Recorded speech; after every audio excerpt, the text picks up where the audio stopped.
Why do you say that, Father? You aren't afraid, are you? No, but I respect some of the superstitions of others.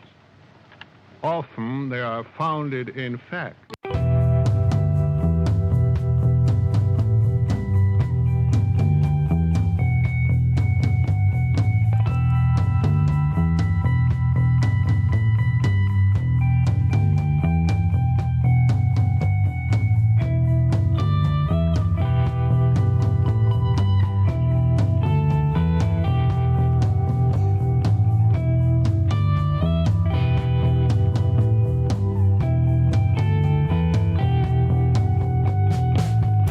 Broadcasting live from our Sanctum Sanctorum in Venice, California. This is the Sixth Sense Society. I'm your host, Krista, here with our producer, Michael, and today we welcome back Lama Kathy Wesley. And we're going to be talking today about handling change and uncertainty from a Buddhist point of view. For those of you that have not watched any of our previous interviews with Lama Kathy, she has been a student of Khenpo Karthar Rinpoche since 1977 and participated in the first 3-year retreat led by Khenpo Karthar Rinpoche at Karmaling Retreat Center in upstate New York, and thus earned the title of Retreat Lama. She now serves as a resident teacher at the Columbus KTC. So we're going to be welcoming her back in a minute after Michael has some announcements. Hi, everybody, and thank you guys so much for supporting the show. We keep adding subscribers. We're getting closer and closer to our first 1,000, so we truly appreciate all of you that enjoy our show and have taken the time to subscribe and leave comments, so please do that. Visit our website. We've got all kinds of great shows coming up next month. Next week, of course, is Spell It Out, Krista's Free for All, where she'll talk about whatever Krista decides she wants to talk about. That'll be fun. And then we've got a lot of Western esoteric stuff coming up in July. We have a return visit from Lon Milo Duquette, who I think a lot of you will be looking forward to. Our friend Chris, who's also very into Western esoteric stuff, will be joining us. And our friend Jacqueline, who's an amazing healer, and she's going to talk about her healing modalities. So we've got some really great shows coming up in July. As always, you can get all the information on our website, sixthsensesociety.com, SIXTH, all spelled out. While you're on the website, if you want to buy us a coffee on Ko-Fi, it always helps us to cover our production cost a little bit. We definitely appreciate that. And then take a minute and also subscribe to our newsletter, because we're going to be putting out a semi-annual newsletter with some of the links to some of our favorite shows and some other content that we find online. So if you enjoy the show, please subscribe to that.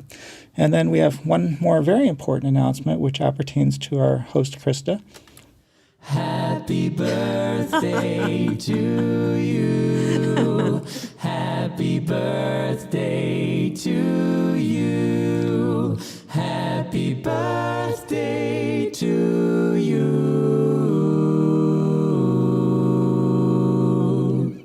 Happy birthday to you.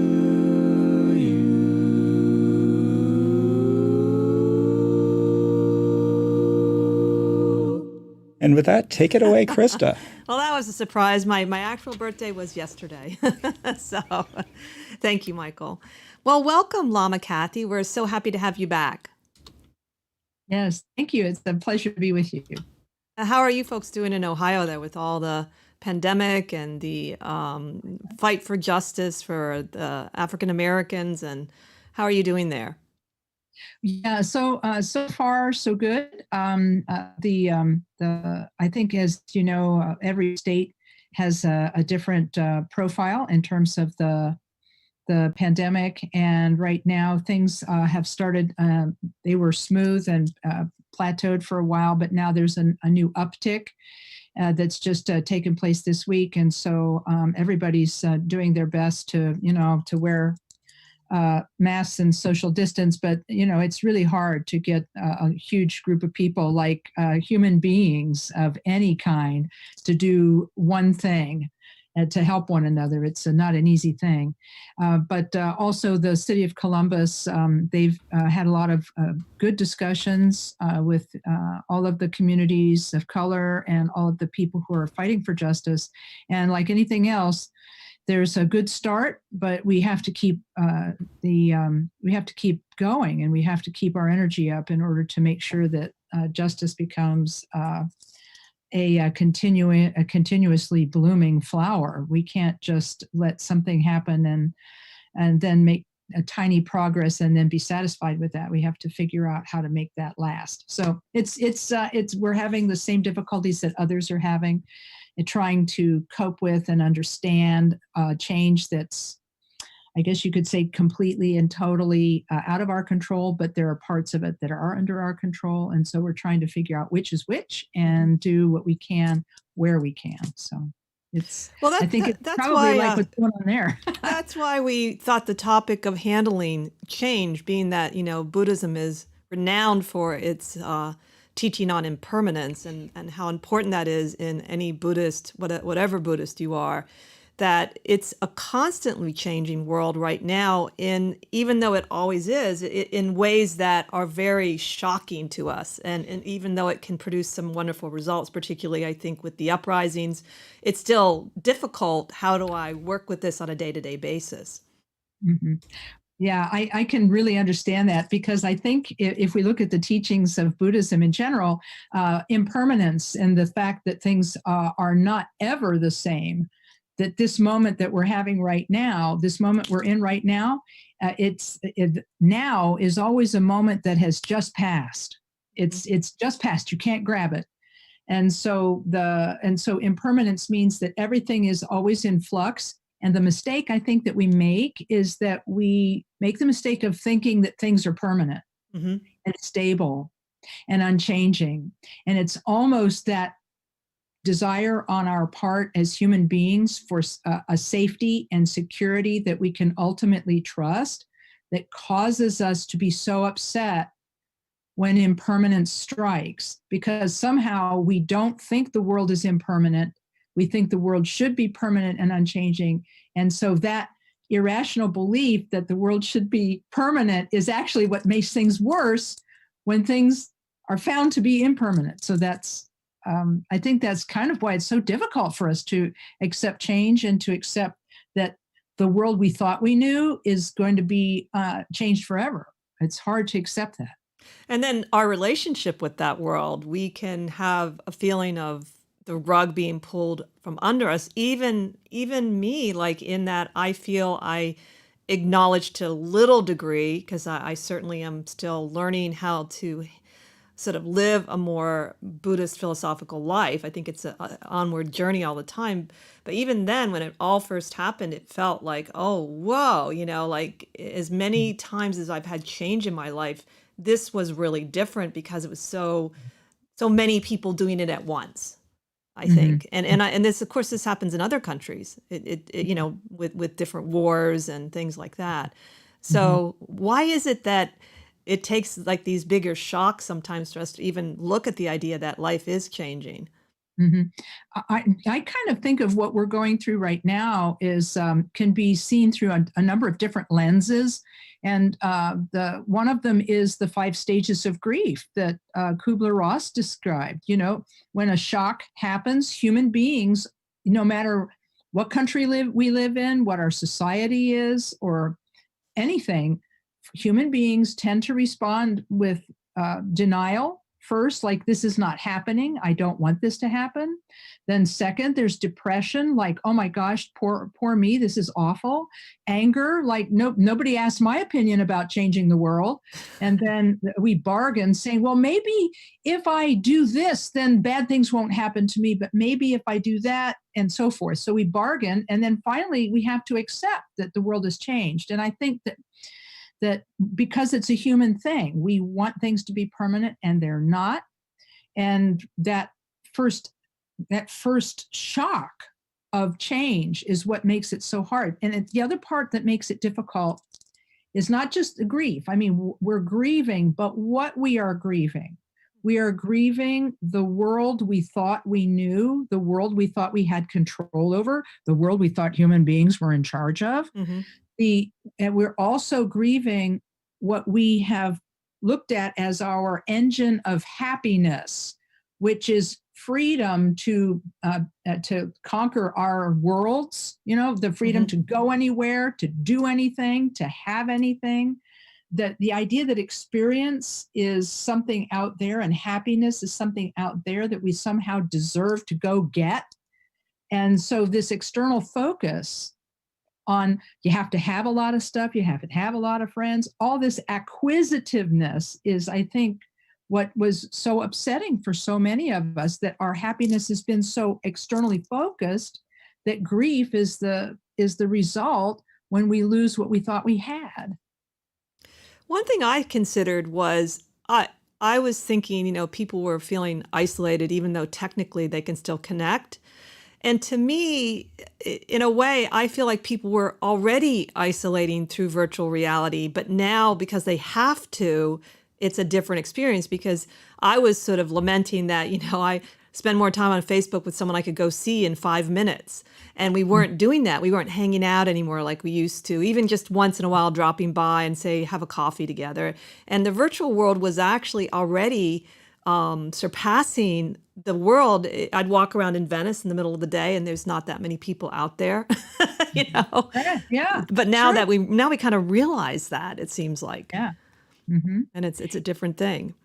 Yeah, I think we have put a lot of faith in external sources of happiness, and felt that we had to be busy, busy, busy, and go, go, go, and that's how you have a full life. You have a full life by like literally filling up your day with stuff, and then we get cell phones and tablets that can connect us to news 24/7, which is probably not good for us in the long run. But we had a whole different set of things that made us happy, or we thought were making us happy. And then it all collapses. And then we say, gosh, I could actually call somebody. Mhm. You know what I mean? And so that sort of human connection is what we ran to, whether we ran to it over, with a neighbor across the street, from shouting from a social distance, but I mean, where people were actually like going on walks because we didn't have all of the stimulation that we were giving ourselves of going here, going there, doing this, doing that. And when that stimulation dies away, we begin to see, and especially when you have the existential threat of like maybe being dead because of a terrible, terrible disease that no one knows about and no one understands. I mean, so the combination of having to shut down society and to have this existential threat in front of us, I think turned us inward in many ways to look inside ourselves and say, well, what really is important?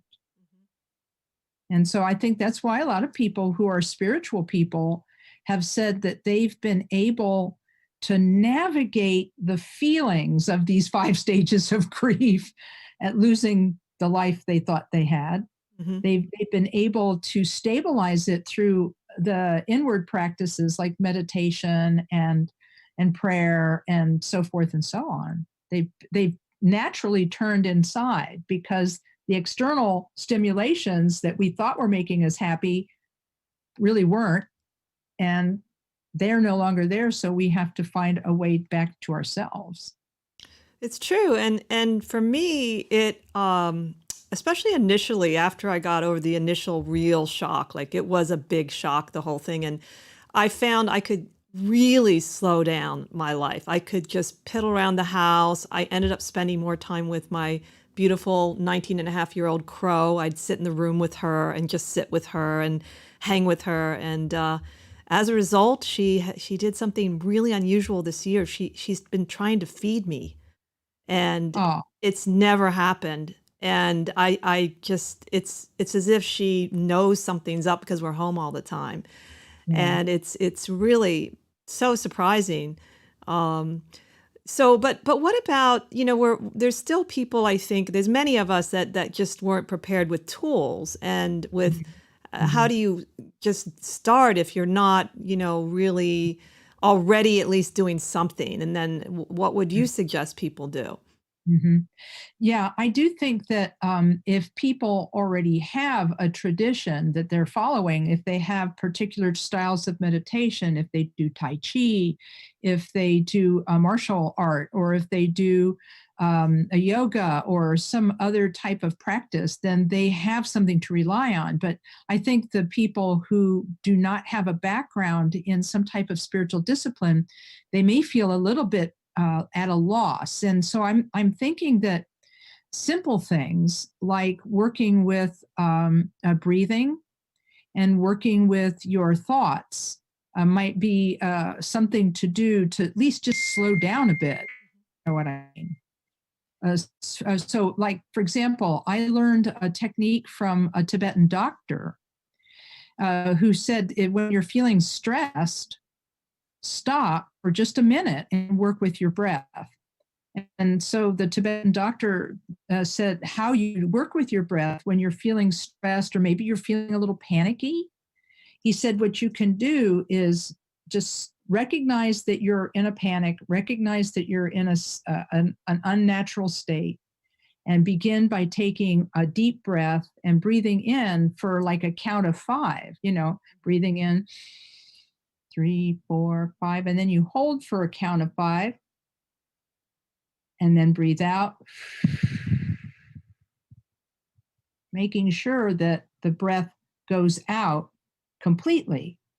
And this breathing in for a count of 5, holding for a count of 5, and breathing out for a count of 5. For many people, it actually allows their heart rate to go down just a little bit. And you can do this 1 time, 2 times, 3 times, 5 times. And when you do this, your thought process slows down just as your heart rate slows down. And then he taught a second exercise that a person could do, like it's a 3-phase exercise. The first phase is just slowing down with the breath.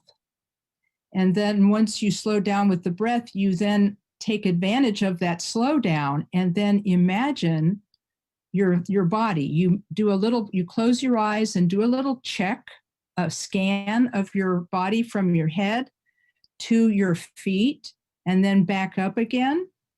And as you scan with your attention through your head and neck and shoulders, you look for places where there's pain or where there's tension. And then once you have done this all the way to your feet, then scan back up to the top of your head.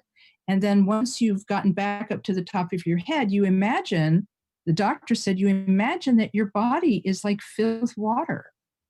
And that the water begins to drain out of your toe, your large toe. And so it's almost like you're a bottle of water that is slowly emptying. And as the water empties, all of your tension leaves your body. You see, so that by the time all of the quote unquote water leaves your body at the end, then your body is both refreshed from the breath and relaxed from the scan and the release of tension that comes with that imaginary water leaving you. And I love that water idea. I've never heard that. That great? Yeah, that's great. He says it's kind of like the stopper from a bathtub, right? Yeah. So there's a little joy in that, as well. But he did teach a third phase to this, which is where you start working with your thoughts, because when people feel panic, what happens is that their thoughts are like racing, right? They're moving. And so if you slow down the breath, you slow down the thoughts.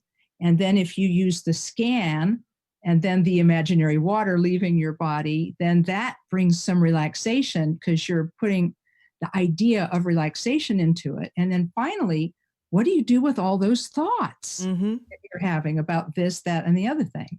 He said, you imagine that in front of you in space, there's a gate. And he says, you can make it any kind of gate you want. He said, you could make it out of wood. You could make it out of stones. You could make it big. You could make it small. He said, just use your imagination. And he said, and then he says, as you breathe out, he said, imagine that all of the thoughts, feelings, and emotions that you have, if you're worried, if you're fearful, if you're anxious, send all of those thoughts and feelings through the gate. And on the other side of the gate, they turn into golden light. And that this golden light then fills your room and helps you. And then it fills the house, and then it fills the neighborhood and the city and the nation and the state and the world and the universe. And he says that golden light is the golden light of universal compassion. And so in a way, there's a theme there Mm-hmm. in that we may think of our worries and fears as being something negative, but then we send it through the gate. We willingly send them through the gate and realize that if we strip away all that's negative about them, what's left is the energy of the thought itself, which we then imagine to be the golden light of universal compassion that then fills our home and the universe. So I really love that. And I think that especially because people are experiencing lots of more what we quote unquote call negative emotions, which I don't even agree with that term, but that it can be overwhelming, that using something that takes them somewhere instead of saying, don't think that, or you're bad for thinking that, or, replace it with a different one. I think that seems more effective. Mm-hmm. I think that what you're getting at is true, and that is, I think that that we don't like feeling bad, and what happens is when we have an emotion, we tend to run away from it or close down. So we either run away from it by stuffing it down underneath something, and we press it, we suppress it, or we blindly express it. And there's nothing in the middle. And I think this sort of technique offers a view into what could happen for us, is that all of those things that are causing us pain and suffering, if we let them go and they go freely through that imaginary gate and turn into the golden light of universal compassion, then we've done something good for ourselves and for the world. And you don't have to be a Buddhist believer to do this sort of imaginary exercise. This is something that can show us the potential that's inside every moment, whether it's a sad moment or a happy moment or whatever. You send all of those thoughts, feelings, and emotions out through the gate in the imaginary exercise. So I think also there's a misperception sometimes that if, let's say, I send my fear through the imaginary gate, that it means that I won't deal with what I do need to deal with. And what I find is it keeps me calm so I can think properly, so I can deal with things in a way that's more leveled. And instead of saying, okay, now I'm just no longer afraid of anything, because that isn't quite my experience anyway. It's just more now I'm calmer. Now I can look at my options. And because of that, hopefully make better decisions.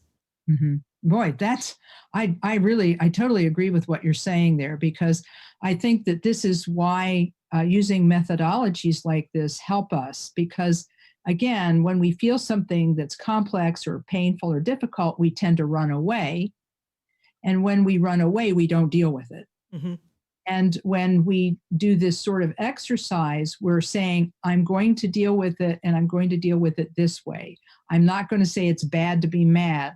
I'm going to say, here I am, a human being, and this is how I'm going to deal with this.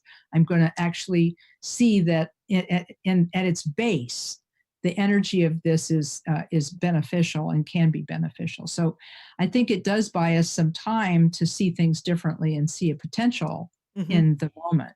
Right. Buys us an opening. Now, what about, let's say I start using this particular series of exercises, and what about how long it might take to really see the impact, to give people, I know it's probably different for different people, but I think that's one of the other questions people have sometimes with any kind of spiritual practice is, what's a good idea of when I can see some progress? Or how can I tell how can I tell I'm making progress too?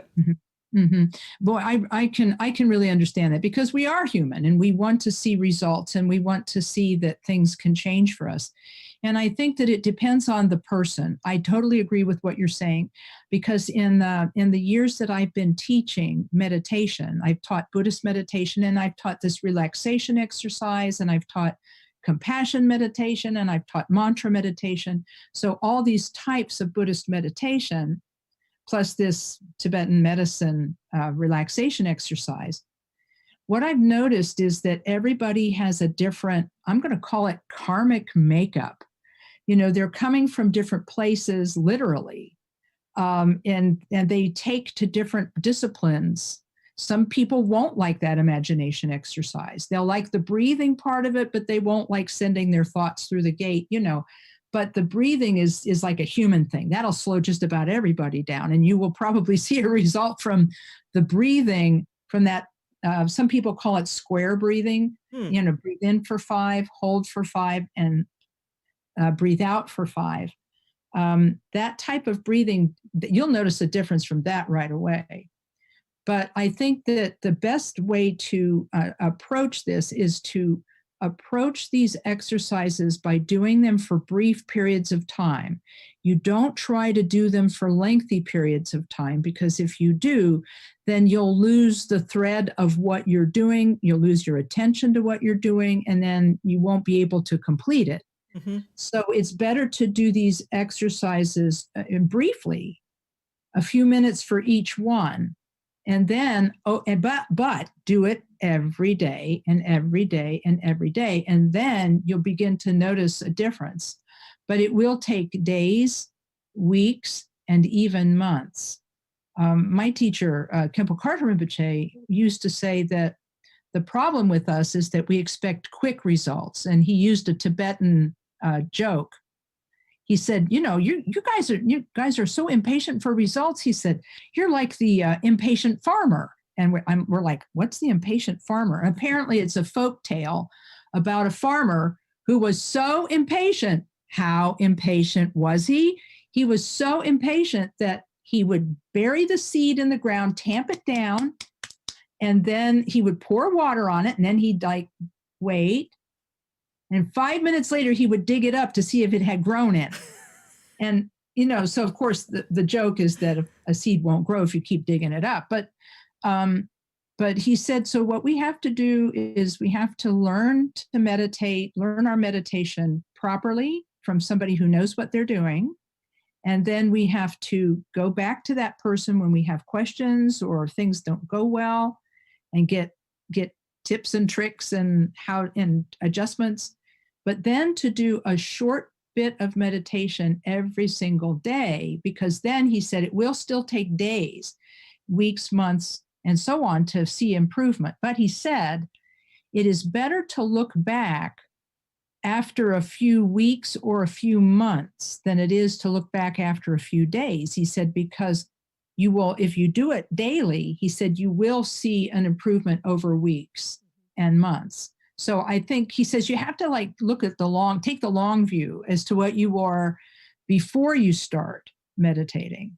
And before, what were you like a year ago before you started meditating? What were you like 2 years ago before you started meditating? And then see where the improvement is.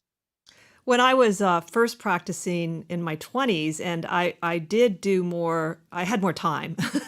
So I would do maybe an hour and a half. And I was, doing some of the practices we all do in the beginning. And when I had a boyfriend at the time who was he wasn't into Buddhism, but he's very open to it. And he would often comment if I didn't do my practice, he would notice it. And I thought I didn't notice anything, which was interesting. I didn't think I would. So if I said, I have to do my practice, he'd go, yeah, go do your practice. It's not in that way. But I was really amazed that he noticed something in me. And again, maybe I've been doing it at least a little bit of time. Maybe when I met him, I've been doing it for a year and a half or so, fairly disciplined. And so I found it interesting how sometimes other people might comment on something you're not even aware that you're doing differently, that because you're with yourself so much, you take certain things for granted, or you don't quite know how you're coming across to people sometimes. Mm-hmm. Boy, that's so true. I mean, there's a Tibetan, the Compassion Meditation Handbook. It's called The Great Path of Awakening. And in that meditation handbook, it says, your friends will notice the differences in your behavior, and they will like those differences in your behavior, but don't let that fool you into thinking you don't need to keep working. Yeah. Don't let that fool you. He said they may take joy in the certain changes in your behavior, but you know what's hidden deep in your mind, and you know where you still need to improve. And now one thing I remember, I think it was Khenpo Rinpoche somewhere said that it took 15 years to really deeply change the mind. Like, I mean, that somehow stuck in my mind. Someone said, and I got the idea that it just took a long, long time to truly change and shift on a very profound level. And Yeah. maybe because it was sort of, I heard that first off, I thought, okay, it's going to take a while. And I am definitely not a patient person. I mean, I'm not Okay. that's not one of my strengths. My husband's very patient and he can really, be quite patient. But it did help hearing that early on that, hey, don't Mhm. worry if you're not making any, immediate progress. This is just the way it is. I think setting expectations is incredibly important. And because I do think we do like results and we do get impatient. And I think that because here's the thing, that part of the reason that we're like this is because the Buddha was very smart when he was talking about his Four Noble Truths. Suffering's part of life. Suffering has a cause. Suffering has a solution, and there's a path. In that second of the Four Noble Truths, where he's talking about the cause of suffering, he says what causes so much of our suffering is grasping, including grasping after results, right? So we're grasping after something. We want something, we want it so badly. And because sometimes when we want something so badly and we hold on so tightly, we actually push it away from ourselves. And so I'm thinking that this grasping can actually also, it's not going to work for us. Grasping is not going to work for us in our everyday life. Hmm. It doesn't work with us with our friends. It doesn't work with us with our job. And selfishness and grasping, they don't help us in any of those areas. And then what happens? We become spiritual practitioners and we take our grasping into spiritual practice with us and think, I should be getting enlightened like in 5 minutes. And you know what I mean? So we can take this sort of it is kind of an unfortunate mistaken attitude even toward our spiritual practice. And I think we have to set our expectations in such a way that we realize we're in this for the long haul and we're here until change can happen, and we're going to stick with it until we can see that change within ourselves. And I think that if we have, I'm really glad that he said that to you, because I think that giving people the idea that they're going to get quick results, then when they don't get those quick results, then they get disappointed and they think there's something wrong with the path, or worse yet, there's something wrong with them. When really it's just their expectations need to be adjusted. Does that make sense? Yeah, that's perfect. I totally agree. And yeah, I think that people put sort of a little bit of pressure or sometimes a huge amount of pressure on even how they do their practices. And, oh, today I was really, out of it. And what I find is, and I've learned this the hard way, is that whatever I can do that day is what I can do. If that whole time I was distracted, I still tried, and it all matters. It's like you show up the best that you can in that day. Maybe you didn't sleep all night. Maybe that's just where your head's at. Yeah, maybe you were reacting to your neighbor again. So I've learned to accept that is part of the process. There is no perfect practice. Yeah, a friend of mine studied meditation with the forest monks who lived in West Virginia, and they're very austere, but they really believe in meditation. And one of the monks said to him, "Gosh," he said, "you guys tend to judge your meditation so much. It has to be like perfect or something."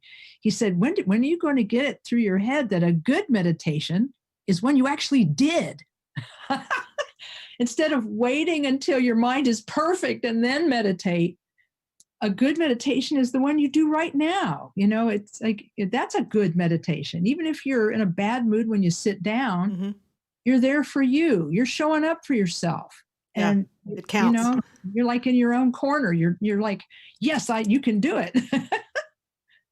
And I think you can apply these principles to the possible changes in the world in terms of what's next. I am particularly concerned personally because of the reform that we want in the police, and we want real change for the abuses and racism, and we want it to last. And I am concerned that there's often, with any kind of activism, even though this is a huge amount, that there's this excitement and appearance of progress, and then it just kind of plummets, and I want this to be a period where we really do wake up and want to, not everyone's going to, we can't dictate how people live in their minds, but we can really limit the harm they can do to other people. That's something we can do as a society, and we've done it in other ways.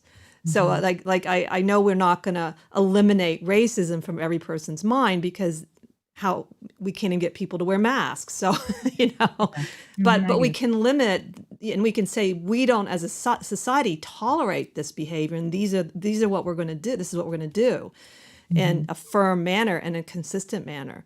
So my concern is, because of, thinking about these principles and ideas, how do we apply this going forward to enact more fairness and justice? Particularly, I'd also like to see is with the Native Americans, who also have so much abuse, and other groups that have been marginalized will also hopefully benefit from all of this. Yeah, I think recently I was doing one of the things that people have been doing since people were under stay-at-home orders, and that is watching television. And I saw a program about famous people who received letters. It's on Apple TV Plus. It's called Dear, and these life-changing letters to famous people whose lives changed the lives of others.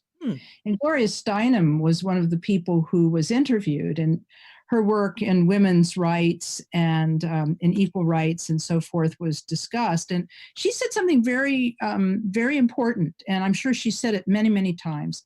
And she says that when human beings can tap into a shared experience, she said that is when the world cracks open. A situation will crack open when human beings on opposite sides of something tap into a shared experience. And so I think that what has caused the moment we're in now is that people have tapped into the shared experience of seeing injustice baldly, naked injustice. There was no question about the injustice that was done in the killing of George Floyd. Everybody saw it, and everybody felt it. And I think that shared experience of seeing that kind of injustice and knowing that oneself does not want to be subjected to that kind of injustice, I think it started to crack things open, because we had all been removed from our comfort zones. We had been removed from all of the things that we use to hide from injustice. TV programs, even, television, theater, music, plays. We have all of these entertainments and all of these things that we think fill our life with meaning, sports and heaven knows what. And so we were so outwardly distracted. Then suddenly we have none of that. Suddenly we go from 60 to 0 in 24 hours. I mean, for me, it was like March 11th, and it's like the governor shut down the state, and it's like, dang, right? So I think that when people were removed from the things that they used to hide from injustice, they saw it and they couldn't unsee it. And I think that that's what's different about this moment. And I think that they have to continue to tap into the shared experience, not of being outraged about injustice, but the shared experience of trying to restore fairness to life. And I think that if they can tap into that shared experience of bringing fairness to all aspects of life and doing away with bullying in all of its forms, Right. Because that's really the subtext of everything that's going on. I mean, we look at popular culture and literature, every television program, every movie, many of them turn on the unfairness of something where a powerful person is putting a person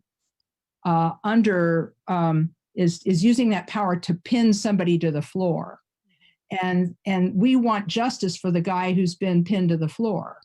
And so that's often what happens in films, television, novels, and so forth, is that the person who is abusing power then is overthrown.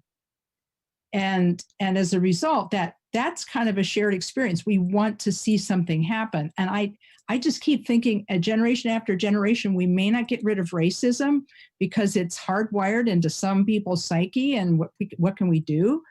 But by the same token, we can at least try to bring fairness back into the situation, and being able to watch your mind and through meditation, because when you meditate, you can watch your mind and you can actually see the moment when prejudice blossoms from you. Mm-hmm. You can actually see it.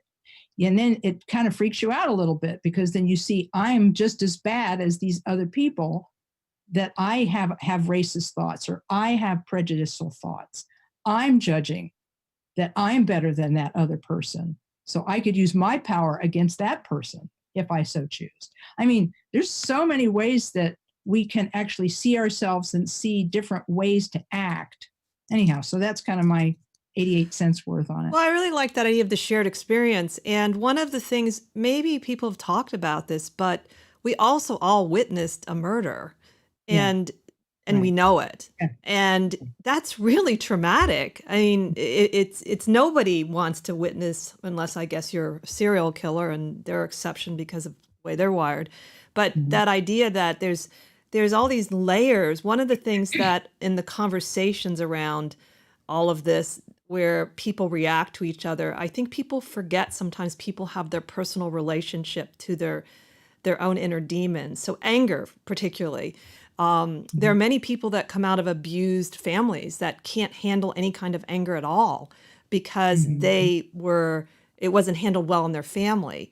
And so there are all these, they're the personal and the societal layers we have to kind of sort through. And sometimes I wish that people would not just think that someone said this for this reason without knowing that person. You don't know their story. And maybe they're right. Maybe this person said it for that reason, or maybe they're reacting. And so that whole, I think one of the benefits of going back to the exercises and the breathing, and if we can pause sometimes before we even put one reaction on our Facebook page, so that we minimize the damage that obviously we're already going through enough trauma as a group from the real trauma. Let's focus on the real traumas, and then our personal traumas we do have to account for separately, and maybe deal with them away from other people until we, feel like, okay, that's my own issues that I'm working with separate, that I'm just getting re-stimulated by. I think if you look at the practice of meditation, just in general, what meditation does is it slows down that reaction. Because if you're doing breath awareness meditation, let's use that as an example.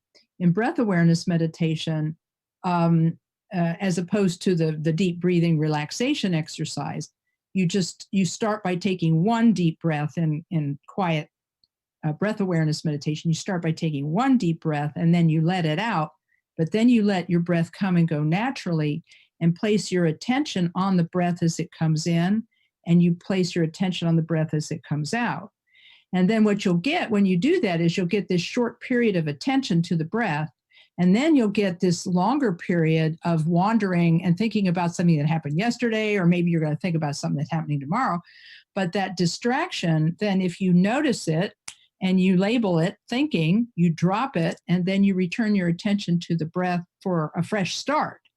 That method of meditation is great, because what it does is it cuts the continuity of the thought that you just had. So you're watching the breath and watching the breath and watching the breath, and then suddenly you think about something that happened yesterday, and your attention is taken away from the breath, and then you're like reborn in the world of that thought. Oh, that happened, and I'm mad about that, and this, but then the moment that you realize, oh, hey, I'm meditating, I think I'm not going to think that anymore, and you label it, you drop it, and then you return. What you've done in that instant is something incredibly powerful. You made a choice about what you were going to think about, and you took a moment to stop. And my friends in 12-step, in the 12-step recovery of Alcoholics Anonymous and so forth, they have a phrase that they use, and it's the word halt. And each letter stands for a mind state that you got to watch out for. Hungry, angry, lonely, tired. And hungry, angry, lonely, tired. I call it 12-step wisdom. These guys are amazing. So when you're feeling hungry or angry or lonely or tired, you've got to stop and then take a breath and then make a decision about whether you're going to post that thing or whether you're going to say that thing. And I feel that meditation gives people that spaciousness, that interior spaciousness, to know that they don't have to think that next thought. Does that make sense? I think I feel that that's the value of meditating, is that it gives you that extra space between thoughts. And then you can make a different decision about where you want to go with something. Anyway, it slows you down. It does. I love the halt, especially the hungry and the tired one. I really have to watch those two. The angry one, I already know because it's so obvious to me that when I'm angry. But the other ones, I sometimes forget, that, okay, you're really tired today, Krista. So let's slow it all down. What is a Tibetan Buddhist view on outside intrusion of thoughts? Because so in the Western tradition, occult tradition, they have belief that people more stronger than you can actually intrude into your mind. And I actually feel personally that there's some truth in that, and of course we can look at the concept of brainwashing where it's deliberately done. But I've never really known does Tibetan Buddhism think that's possible? And if so, is just doing meditation enough to work with that? Mm-hmm. I tell you what, we have not, my teachers and I have not spoken about that specific term and that specific capacity or capability. But let's think about it. Let's talk sideways about it for a second and then see if we can kind of wander into an answer for you. They have not spoken to me specifically, but they have been asked in the past. Some of my teachers have been asked about what to do with people who attempt to harm you from a psychic point of view. Mm-hmm. Psychic harm and this sort of thing. And he said, well, first of all, he said, how to protect yourself from psychic harm. And he said, well, first of all, he said, the person actually has to be able to do it. Mm-hmm. Okay, that's the first thing. So not a lot of people have that capacity. First thing. Second thing, he said, you have to believe that they have the power to do it. And then he said, third thing, he said, there has to be negative feeling between you. He said, your anger toward that person or your resentment toward them or your, hatred or whatever toward that person is actually the avenue that their harm comes to you, that allows their harm to come to you. So he said that what happens is that when we are really angry, it upsets our inner being. It upsets our energetic body, if you want to go that direction, right? It upsets our inner energy. It causes imbalances. And then other people can exploit those if they have those kinds of powers. And if we then try to counteract, if we aim hatred in their direction, it just makes things worse. So basically, there is a story about the great Tibetan saint Milarepa, and so he was the illustration of what you do in order to protect yourself. He said, Milarepa told the story that he was like having a very nice. He came home one day and there were demons all over his house. They were like imps. They were jumping around. They were banging the pots and pans, and they were pouring out his food, and it was a mess. And so Milarepa was trying to teach them Dharma. That didn't work. They just laughed at him, and so forth and so on. Well, finally, he decides that the only thing he can do is sit in the middle of his floor and meditate on love and compassion for every single one of the demons. He thinks of them with love, and they all vamoose. They all leave instantly, except for one big, ugly demon. And so Milarepa says, oh, this guy's really going to be a hard case. So Milarepa goes and he takes the jaws of this giant demon and he opens the jaws of the demon and he puts his head inside the jaws of the giant demon and said, you want a bite? And the demon couldn't believe that Milarepa was going to give up his life to this demon, and he vanished. So what Khenpo Rinpoche, this was Khenpo Rinpoche giving this answer, he said the way to take care of yourself, he says, is to have love, to develop love and compassion for everyone, including the people who wish you harm. And this is why he said, because when you have love, there's no way for them to hurt you. It's a protection. If you have love, if you have love for them, even if it's something that you're working on and it's a work in progress and it's not perfect love, if we train ourselves to have love, even for those who we perceive of as harming, that actually prevents a lot of harm from coming to us. So I don't know if that is helpful or not, but it's what I remember. I'm not exactly sure about the whole idea of people putting thoughts into your mind. I'm not well read on that. No, So, and it was just an open-ended question. I was just curious about, because it's I would say it's sort of accepted in certain traditions. I think that's possible, but you're correct or they would agree that it's not that easy to do. It's not like everybody can do this, So because of the business that Michael are in, it's sort of like, people coming and saying, am I cursed? Am I cursed? And, honestly, it's largely 99.9% no. So it's similar to that idea that, so I would agree with that. But I think that the reason I think that there's some legitimate thought to it is the concept of advertising. How repetition of the same thing over and over and over again. Now, if I'm doing what Khenpo Rinpoche suggested and I'm more in charge of myself, I can know that that's what's happening. Right. But if let's say we're early on the path of working with ourselves and we're not quite aware of that, then we are susceptible to at least being influenced, I would say. Yeah. I think that's really true. And I think that this actually keys into something you were talking about earlier, which is the whole idea of working toward justice.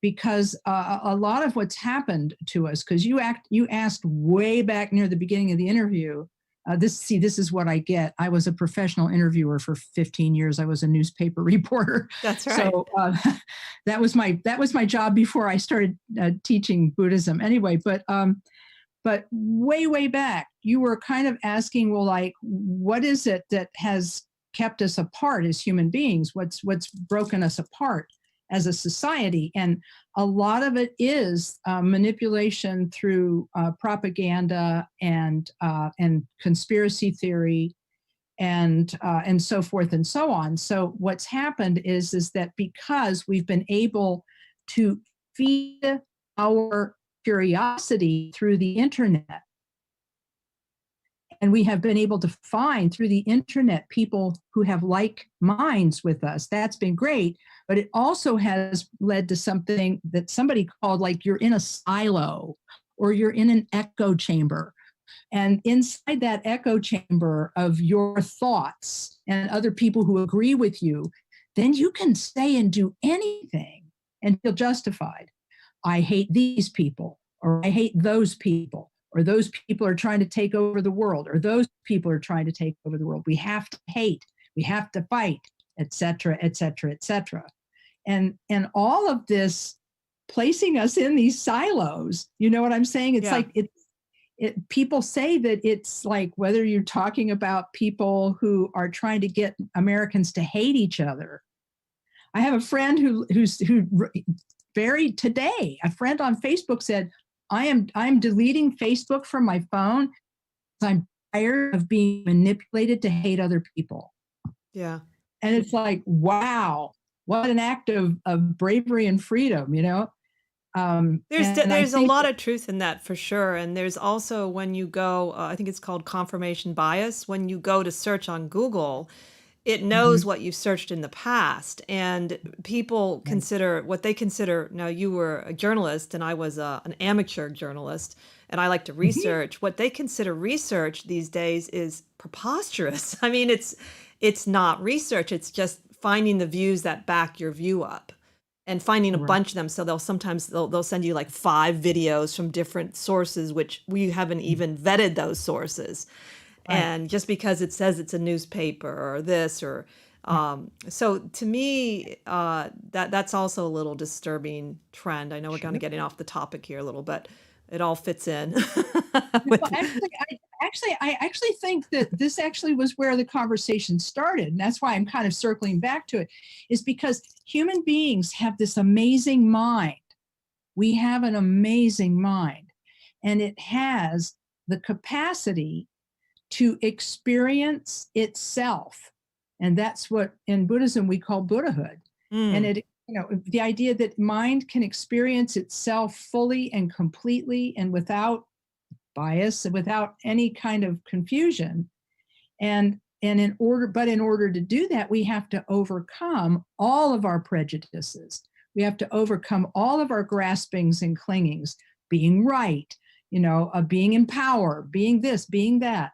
We have to overcome all of those things that have kept us from recognizing, tapping into that shared experience of being human. And this is where meditation allows us to be human, be ourselves on our meditation seat, and see how we get confused. And then when we see how we get confused, we can see how other people get confused, and confirmation bias, being in a silo of echo chamber of beliefs, and then conspiracy, feeding ourselves with conspiracy theory. Is it any wonder we have psychic indigestion? I mean, is it right? It's no wonder, because we're doing this to ourselves when we could actually be doing the opposite. Yeah. Milarepa in the cave with the demons. What does he do? He meditates on love. I love Milarepa. Yeah, I know. It's just Milarepa is just like, oh man, it's just, I have a friend who's a Milarepa scholar, and I would like to just sit down with him someday and then just talk Milarepa, that would be sure. like super fun. Well, we're getting a little close to the end, and I wanted to have a couple of things mentioned. One, that we have some downloads of the exercises we went over earlier. We have a link in our description of the show for people. It's free. And then also how to contact you. There's your lamakathy.net, Kathy with a K. You're also on Facebook, and you have a YouTube channel. Is that correct? Yeah, that's right. It's the YouTube channel. I have 2. One of them is where I exercise all of my propensities for loving music and theater. But there is another one called Lama Kathy Wesley, and that's where the 12 videos that I have made for teaching videos that I've made. I have one about how to do a home retreat during pandemic, and I've done one about how to meditate. I'm like making friends with your meditation. That's another one. So yeah, you can find those under Lama Kathy on YouTube. And then I also wanted to have a shout out for the Columbus KTC Building Fund this time. I know that you're still trying to raise the funds for your building that was destroyed by an arsonist in, was it 2016? So that if people are interested, you can make a donation at columbusktc.org. And I'll put the link, at least in the comments under the show too. It's a great cause. And I know I've meant to mention in the past, but I always run out of time, it seems like. So I wanted to make sure that we got a chance to say something about that. Yeah, I really, really appreciate it, because we are getting closer and closer and closer. I think we actually do think we're going to be able to turn over dirt this year and build a Buddhist temple in downtown Columbus. I mean, it's mind-boggling. Oh, that's fantastic. That's going to be wonderful. Yes, it sounded like you were making some progress when I looked on the page a couple years ago. So I think we have just a minute left. Is there any sort of last little word of wisdom you'd like to leave the audience with? Yeah, I really do think that we can tap into our humanity through the practice of spirituality, no matter which spiritual path we follow. if we look at the fact that all human beings want the same thing, which is we all want to be secure and happy, and we all appreciate fairness and goodness, and that we want to be that and to exemplify that for ourselves and for others, and to really think about how much other people are suffering and send them love. And so I'm thinking that even if all we can do is sit on our meditation seat and mentally extend love to the people we feel close to, as well as the people we're in conflict with, if we can do that, there's one of the exercises I'm sharing is the Dalai Lama expressed this, that if we just spent 10 minutes every day sharing and cherishing others and sending love to others and feeling gratitude for others, that we would gradually find the flaws in our anger and discard our anger, and try to help others. So that's the idea. Just mentally extend love to everyone if you can every day. Oh, that's wonderful. That's a great way to close the show on. And thank you again for coming on, Lama Kathy. We really enjoyed having you. Oh, it was a delight to talk to you. And, anytime I really do enjoy talking about these things. So, and I hope that I wish you a great deal of good fortune in the work that you're doing to connect people to spirituality. So thanks for that. Oh, you're most welcome. And thank you everyone for watching as always. Join me next week as we continue to explore the esoteric and the obscure together. Have a great week.